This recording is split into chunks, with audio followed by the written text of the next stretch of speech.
Leo nitakuambia kitu kuhusu ugonjwa ambao ni wa kawaida sana. Huu ni kiharusi cha ubongo au kiharusi cha ubongo, cerebral stroke. Kwa lugha ya kawaida tutatumia neno LACWE.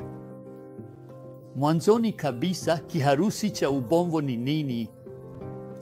Kiharusi cha ubongo ni hali ya ghafla ambapo damu inapungua kufika kwenye ubongo au kutokea kwa damu kuvuja ghafla kwenye ubongo, jambo ambalo husababisha kupooza kwa upande mmoja wa mwili. Kwa hiyo, kama utapata dalili zozote kama vile uso wako kugeuka upande mmoja, udhaifu kwenye upande mmoja wa mwili, kushindwa kuzungumza vizuri au ugumu wa kutembea, unapaswa kupata msaada wa kitabibu mara moja.